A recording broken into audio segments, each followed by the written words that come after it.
రత్న భాండాగార రహస్యం బట్టబయలు కానుంది. పూరి జగన్నాథ ఆలయంలోని శ్రీక్షేత్ర రత్న భాండాగారం మూడో రహస్య గది తెరిచేందుకు ఏర్పాట్లు జరుగుతున్నాయి. అనంత పద్మనాభ స్వామి ఆలయంలో లక్షల కోట్ల బంగారు ఆభరణాల సంపద ఉన్నట్టే పూరిలోని జగన్నాథ స్వామి ఆలయంలోనూ ఉందని చరిత్రకారులు చెబుతున్నారు. రాజులు బంగారం వజ్ర వైఢూర్యాలను ఆలయ మూడో గదిలో నిక్షిప్తం చేశారని, ఆ ఆభరణాలకు నాగబంధం రక్షణగా ఉంటుందని అంటున్నారు. ఎన్నో ఏళ్లుగా మిస్టరీగా నిలిచిన ఆలయ సంపద వెలుగులోకి రానుంది. స్వామినాథన్ కమిటీ ఆదేశం మేరకు రాష్ట్ర ప్రభుత్వం చర్యలు చేపట్టింది. కేంద్ర బలగాలు కూడా రంగంలోకి దిగాయి.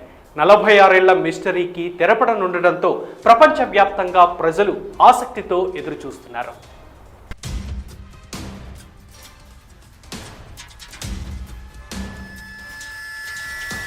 ఒడిశాలోని పూరి శ్రీక్షేత్ర రత్న భాండాగారం రహస్య గది తెరిచేందుకు అధికారులు సిద్ధమయ్యారు. ఆదివారం ఆ రహస్య గదిలోని ఖజానాను బయట ప్రపంచానికి చూపించనున్నారు. 46 ఏళ్ల తర్వాత ఆ గది తెరుచుకోనుంది. కాగా అందులో కింగ్ కోబ్రా వంటి విష సర్పాలు ఉండే అవకాశం ఉందని అధికారులు భావించి తెరవటానికి జంకుతున్నారు. ముందు జాగ్రత్తగా పాములు పట్టడంలో నిష్ణాతులైన వారిని పిలిపించారు. ప్రమాదవశాత్తు పాము కాటేసిన వెంటనే వైద్య చికిత్స అందించడానికి ఏర్పాట్లు చేశారు. అయితే ఇక్కడ ఉన్న సంపద చుట్టూ బర్మీస్ కొండ చిలువలు రక్షణగా ఉంటున్నట్లు స్థానికులు కథలుగా చెప్పుకుంటారు. పూరిలోని రత్న భాండాగారంలో జగన్నాథుడు, ఇతర దేవతలకు సంబంధించిన విలువైన బంగారు ఆభరణాలకు పాములు కాపలా ఉన్నట్లు పురాణాలు చెబుతున్నాయి. 2018లో ఒడిశా హైకోర్టు ఆదేశాల మేరకు archaeological survey of India Puri Jagannath ఆలయానికి చెందిన ఒక బృందం రత్న భండార్లోకి ప్రవేశించాలని చూసింది. అయితే పాములు ఉన్నాయన్న వదంతులతో వారు వెనకడిగేశారు. పురాతన దేవాలయం కాబట్టి చిన్న చిన్న రంధ్రాల ద్వారా పాములు రత్న భాండాగారంలోకి ప్రవేశించే అవకాశం ఉందని